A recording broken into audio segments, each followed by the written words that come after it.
Halo, welcome back to my YouTube channel @Friska Friona Official. Mungkin adik-adik yang sudah selesai ya mengikuti gelombang ujian UTBK yang kedua, sekarang lagi harap-harap cemas untuk menunggu hasil pengumuman UTBK SBMPTN tanggal 14 Juni. Kakak doain deh, semoga kalian lulus di pilihan-pilihan dan kampus-kampus impian kalian. Nah, bagi kalian yang mau mempersiapkan SIMAK UI, kakak mau share nih soal asli SIMAK UI. Semoga kalian yang nanti mempelajari video ini dapat tembus di UI sebagai alternatif untuk menembus PTN yang kedua. Kan yang pertama itu ada SNMPTN, yang kedua ada SBMPTN UTBK, yang ketiga caranya ya kita melalui ujian mandiri. Baik, langsung saja mapel yang kita bahas hari ini adalah sejarah.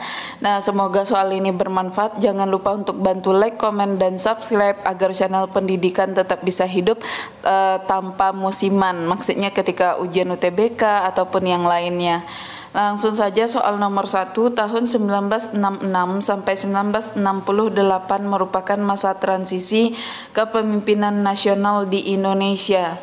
Ini kita soal sebab akibat ya. Jadi itu pernyataannya, sebab pada masa itu terdapat dualisme kepemimpinan. Nah, jadi menurut kalian gimana nih jawabannya?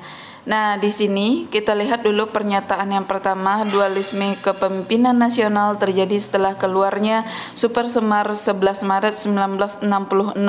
Jadi ini setelah peristiwa G30 SPKI 1965. Kemudian dilanjutkan dengan terbentuknya Kabinet Ampera 1. Kabinet ini diumumkan 25 Juli 1966 dan bertugas mulai 28 Juli 1966 sampai dengan 14 Oktober 1967. Kabinet ini diumumkan langsung oleh Letjen Soeharto sebagai Ketua Presidium Kabinet atas persetujuan Soekarno. Jadi benar pernyataannya itu. Masa 1966 sampai 1968 itu adalah transisi kepemimpinan nasional dari Soekarno ke Soeharto. Jadi dulu pada setelah adanya peristiwa PKI itu ada Super Semar, surat perintah 11 Maret yang memberikan mandat kepada Soeharto untuk mengamankan keadaan. Jadi dia itu posisinya sebagai pelaksana tugas presiden, sedangkan waktu itu posisinya presiden juga masih ada, cuman presiden kepemimpinannya tidak mendapat kepercayaan oleh rakyat karena presiden tidak mau menjelaskan tentang peristiwa PKI. Kenapa presiden harus menjelaskan?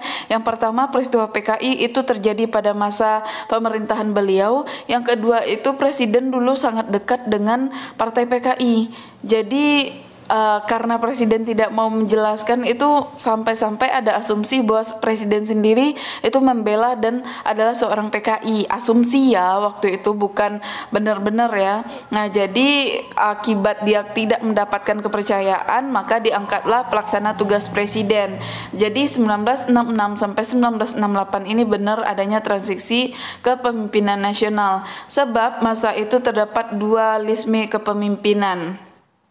Jadi ini juga benar, tapi kurang nyambung. Di atas dia bilang adanya transisi, yang di bawah dia bilang adanya dualisme kepemimpinan.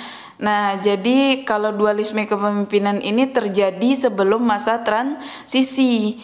Jadi tidak nyambung, tapi pernyataannya benar, sebabnya benar. Jadi jawabannya kita di sini adalah B. Jadi nanti kalau pernyataannya benar, sebabnya benar dan berhubungan, itu dia A. Pernyataan benar, sebab benar tidak berhubungan, itu dia B. Pernyataan benar, sebabnya salah, itu C. Pernyataan salah, sebabnya benar, itu dia D. Pernyataannya salah, sebabnya salah, itu dia E. Begitu ya cara menjawab untuk soal sebab akibat. Nah, selanjutnya di sini soal nomor 2, sesuai dengan amanat GBHN 1999 sampai 2004, arah kebijakan penyelenggaraan negara harus dituangkan dalam program pembangunan nasional atau Propenas. Betul atau salah ini? Kita bahas dulu. Propenas merupakan rencana program pembangunan nasional untuk jangka waktu 5 tahun. Selama 32 tahun terakhir, rencana program pembangunan nasional 5 tahun negara kita kita disusun dalam apa yang disebut dengan repelita sesuai dengan amanat GBHN 1999 sampai 2004. Arah kebijakan penyelenggaraan negara dituangkan dalam Program Pembangunan Nasional 5 tahun atau Propenas yang ditetapkan oleh Presiden bersama dengan DPR. Jadi pernyataan di atas benar, sebab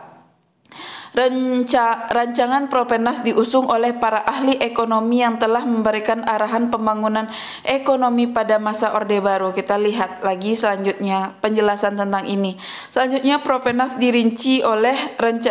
diperinci dalam rencana program pembangunan tahunan yang memuat anggaran pendapatan belanja negara yang ditetapkan oleh Presiden bersama dengan DPR. Jadi tidak diusung oleh ahli ekonomi. Jadi pernyataannya benar, sebabnya salah, jawabannya yang C, ya.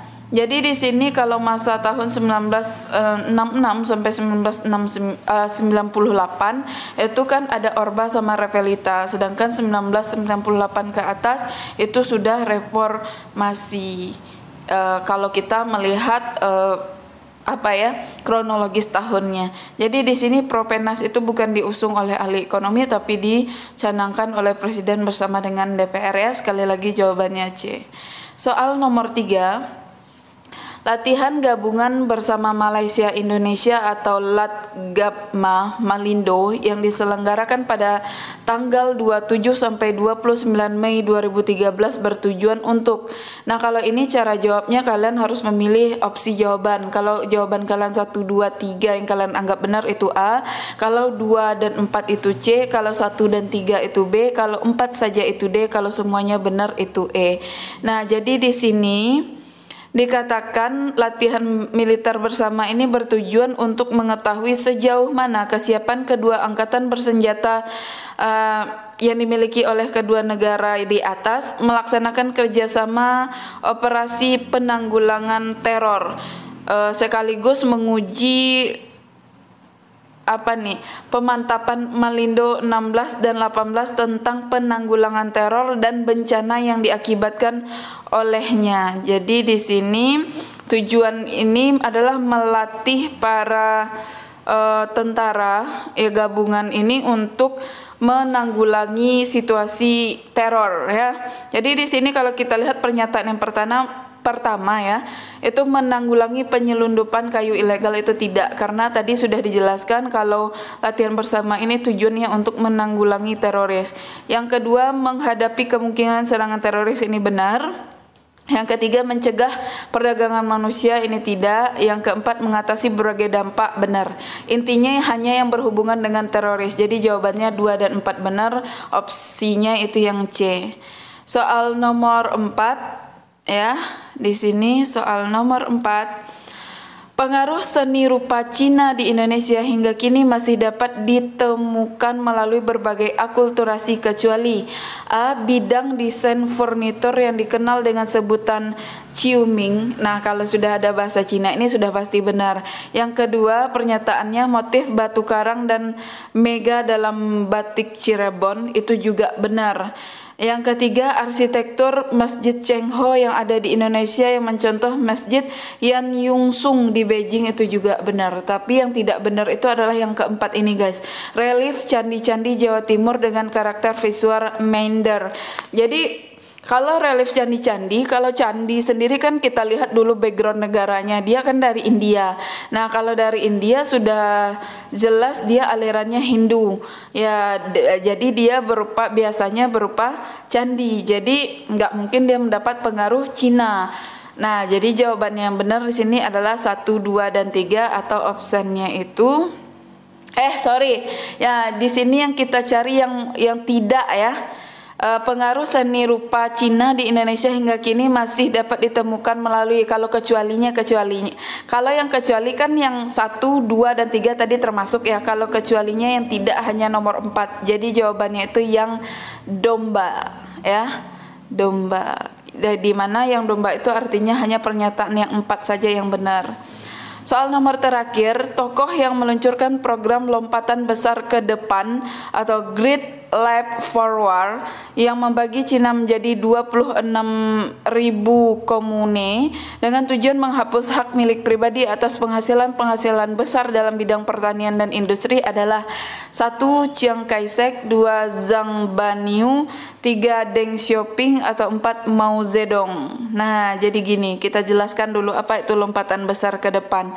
Program yang disusun oleh Partai Komunis Tiongkok di Republik Rakyat Tiongkok yang berlangsung dari tahun 1958 hingga 1960, penggagasnya itu yang awalnya itu adalah Mao Zedong. Tujuan dia melaksanakan program ini adalah membangkitkan ekonomi Tiongkok melalui industrialisasi secara besar-besaran dan memanfaatkan jumlah tenaga kerja murah.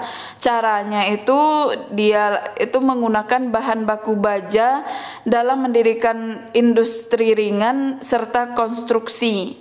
Jadi ada istilahnya the four piece compact. Ya, jadi dia menggunakan peningkatan produksi baja sebagai bahan baku industri. Ini dilaksanakannya gagal ya. Gagal kenapa? Karena tenaga kerja produktif di bidang agraris ditransfer ke industri. Bayangkan petani itu kalian suruh langsung bekerja di bidang industri. Angka statistik yang dilambungkan tidak sesuai dengan kenyataan di lapangan. Faktor ini menyebabkan para petinggi Beijing mengira program ini sangat sukses yang selanjutnya menuai bencana besar. Ya, jadi yang awalnya menggunakan program lompatan jauh ke depan ini adalah Mao Zedong. Jadi kalau Mao Zedong tentu jawabannya yang D, 4 saja. Tapi nggak bisa ya, background Cina yang agraris tiba-tiba disuruh itu melakukan reformasi secara cepat, atau bahasa sosiologinya itu revolusi secara cepat dalam waktu yang singkat ke industri tanpa basic dan ilmu, itu tidak bisa. Makanya lompatan besar jauh ke depan ini gagal. Walaupun sudah diset dengan sangat baik, kalau hanya sekedar teori dan prakteknya tidak mendukung, itu tidak bisa ya. Jadi jawabannya di sini adalah yang D, 4 saja. Kalau yang lain tokohnya itu ada Chiang Kai-shek, itu dari Taiwan, yang lain bukan ya. Jawabannya yang D. Oke, sekian dulu yang dapat kakak bahas soal SIMAK UI untuk periode tahun 2021-2022 ini. Part pertama, kalau ada salah-salah kata dan salah penjelasan kakak mohon maaf. Niatnya hanya membantu kalian. See you the next video. Thanks for watching. Jangan lupa untuk bantu like, comment, dan subscribe serta bunyikan lonceng notifikasinya. See you the next video. Assalamualaikum warahmatullahi wabarakatuh.